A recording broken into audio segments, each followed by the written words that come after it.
kita sendiri tahu bahwa di beberapa desa, dan saya mau bicara ini soal desa Mektihan, desa Naas, desa Botoulur, di mana di situ terima langsung luapan banjir yang dimana hari ini areal pemakanan sawah rata-rata hampir tertimbun setinggi pematang. Jadi mungkin saya minta kepada Pak Kadis, kira-kira Pak Kadis bisa punya konsep apa sehingga menghadapi musim tanam nanti timbunan lumpur di dalam pematang sawah ini bisa disediakan kembali kepada petani sehingga petani bisa menanam dengan baik. Itu saja pimpinan pertanyaan saya. Terima kasih kembali. Baik, terima kasih. Ini pertanyaan. Setelah itu Pak Edi, habis Pak Adi, Pak JK, dan selanjutnya sampai terakhir. Pak Edi, silakan. Upaya pemerintah Kabupaten Melaka terkait dengan penanggulangan bencana pada sektor pertanian pasca Surojaya. Pertanyaan. Yang kedua, Bapak Kadis bersama tim tolong juga tengok kami di Kecamatan Rina, karena ada sekitar 6 desa itu berada desa WGG, Tafuli, Boen, desa Naik, sekitar 7 dusun di arah, dan desa Wekmurak tambah dengan desa Nanebo. Ada juga banyak lahan di sana yang kemarin terkena bencana.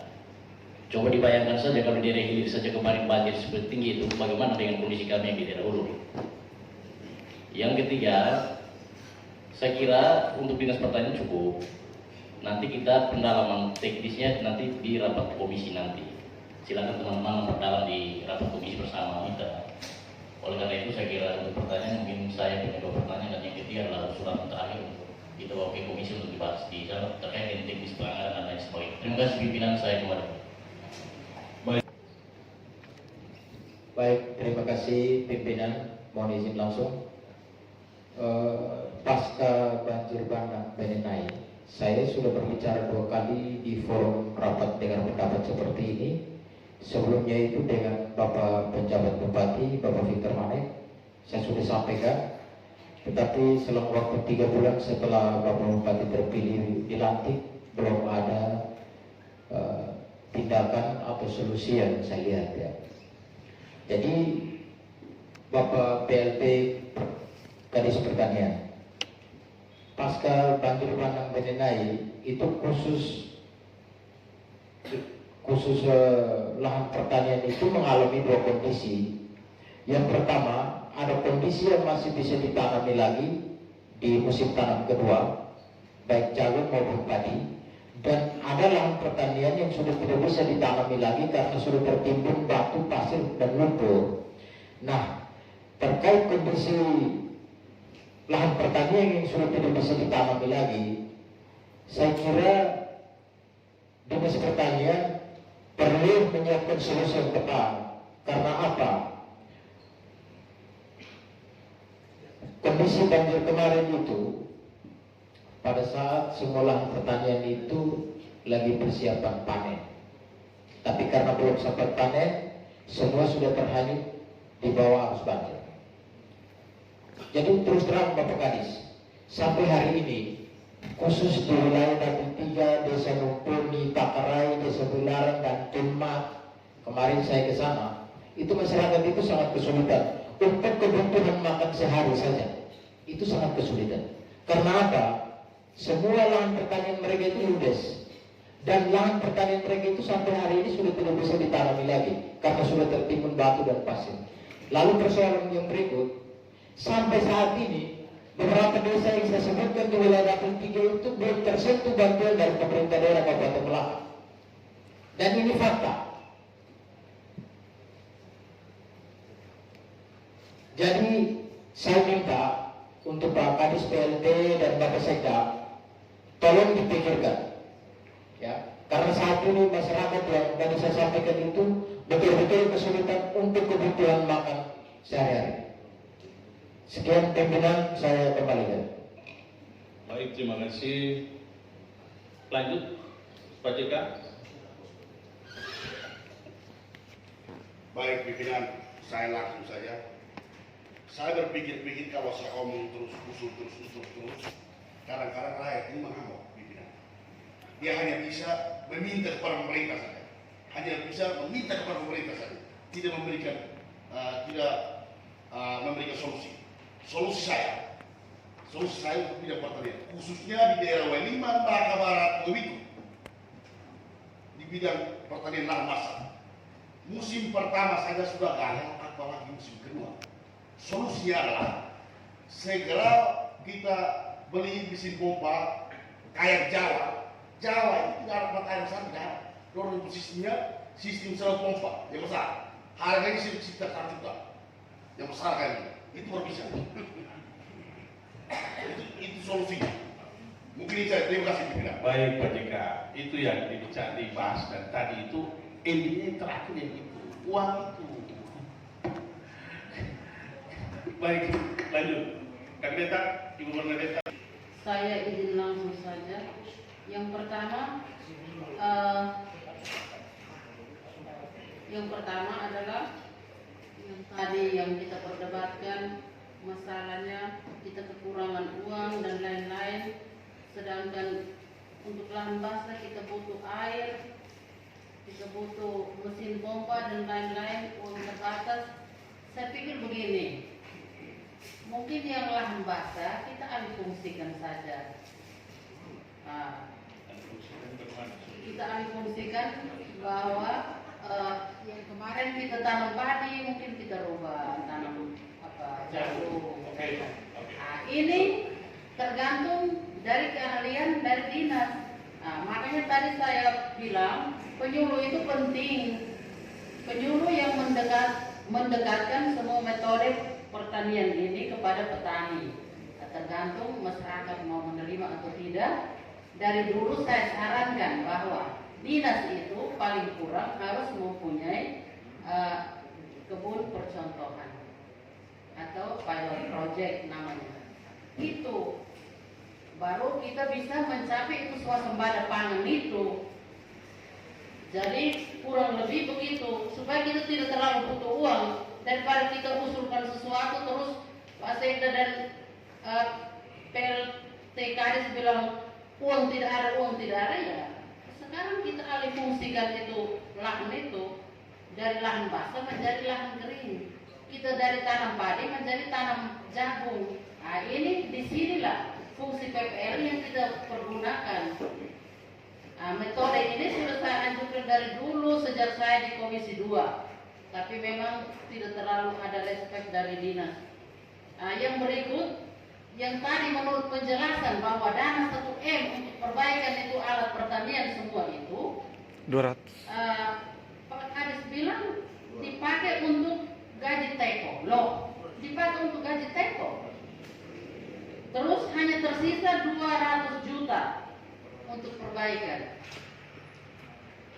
Ini yang menjadi pertanyaan besar buat saya. Kok sudah dialokasikan untuk perbaikan alat pertanian, kok dipakai untuk bayar gaji teko? Ini yang kita akan susah ini. Yang berikut, untuk masyarakat kita yang ada di atas gunung seperti Koba 5 dan Koba 5 Timur itu biasanya traktor tidak bisa menjangkau. Setahu saya ada 1 eksa di Dinas Pertanian, tetapi tidak pernah dipergunakan itu. Jadi eksa itu yang kami usulkan ulang-ulang waktu rapat evaluasi RPM itu katanya ada. Terus itu yang harus dipakai oleh masyarakat kita yang di atas gunung untuk memulai di lahan ini, lahan pertanian. Coba ini diperhatikan. Terima kasih, saya kembalikan. Baik, terima kasih Ibu. Kelompok ini selesai. Baru kita pindah ke kelompok sebelah. Bapak dan silakan. Terima kasih pimpinan Pak Sekda dan Pak PLT Kadis Pertanian, Bapak Ibu Anggota Dewan. Ini saya langsung ngomong tentang lahan basah. Di RPD dengan Pak Penjabat saya suruh angkat bahwa irigasi menengah itu bagaimanapun syarat mutlak untuk petani lahan basah bisa sukses dalam bertani. Kita sekarang pada tahap rehabilitasi dan pemulihan bencana seroja tropis.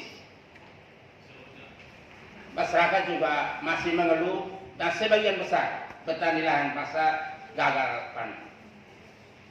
Kita tidak omong untuk segera kita menyelesaikan irigasi Beninai, tetapi kita harus segera juga merencanakan untuk memanfaatkan sumber-sumber air yang ada di sekitar persawahan Weliman misalnya. Kaitan dengan ini DAK 3M yang diupayakan Pak Kadis. Kita sudah rekam di masyarakat bahwa itu akan dibangun di tahap Uala. Menurut masyarakat penggarap di sekitar itu, Uala tidak berfungsi. Tahap survei, mereka hanya survei di Uala. Masyarakat moto ulu naas mektihan di Sikama Umulor dan Lofun, irigasinya atau tanggulnya harus dibangun di Luhuk Mesa, di belakang gereja Kleselem. Itu bisa mengairi seluruh hamparan lahan basah yang ada di sana. Kalau di bendung di tahap Uala itu hanya untuk raja tahu. Ya, jadi supaya itu ditinjau, Pak survei itu dilihat untuk bendungnya dinaikkan ke belakang gereja Kleseleon yang disebut tahap Luhuk Mesa. Itu saja, terima kasih, saya kembali. Baik, terima kasih. Catatan dari Bapak Ibu anggota Dewan yang terhormat, kami sudah catat dan kami akan bawa ke perubahan anggaran 2021. Kalau memang anggaran 2021 ternyata terbatas, maka kita akan dorong ini ke anggaran 2022. Ini penjelasan singkat dari kami. Saya kembalikan ke pimpinan. Kalau boleh kita lanjut, ini jam makan sih, kita makan siang. Makan dulu. Karena jam 12. Kita Setelah itu makan. kita skor, habis itu kita sambung. Terima kasih banyak, saya kembalikan. Baik, terima kasih atas penjelasan dari Bapak. Ada di lokasi. Kita beri turun, kita sama-sama turun untuk kita survei lapangan. Setelah selesai kita berkumpul, baru kita undang lagi pemilik-pemilik lahan yang ada di dalam bendungan itu. Apakah mereka mau atau tidak? Kalau tidak mau, kita mau apa? Kan seperti ini. Tidak bisa kita omong bendungan-bendungan. Karena kita bendung jelas mengorbankan banyak orang di bagian dalam itu. Oleh karena ini jelas kita akan bawa ke tahun 2022. Kan masih ada waktu untuk itu. Yang penting kita sudah sepakat seperti ini, kita waktu untuk itu bisa eksekusi. Eksekusi kalau dari pemerintah saja tidak mungkin. Kita marilah sama-sama kerjasama untuk itu. Kalau dari pemerintah saja, kami turun ke sana nanti ada yang diprovokasi, tidak usah kasih karena nanti uang banyak di sana. Jadi kita akan mubah itu. Oleh karena itu ada niat baik dari Bapak Ibu anggota Dewan yang terhormat, terutama dapil yang 2, silakan kita bergerak sama-sama. Dan ini saya punya mimpi. Mimpi. Kalau mau supaya dari bagian Melaka Barat sana orang bisa menikmati hasil. Kalau tidak bisa. Mau bagaimana? Dan saya setuju ini tinggal kita tindak lanjuti. Tapi bendungan ini ya kalau boleh kita sama-sama. Jangan kami sendiri. Nanti kami diutak-atik lagi.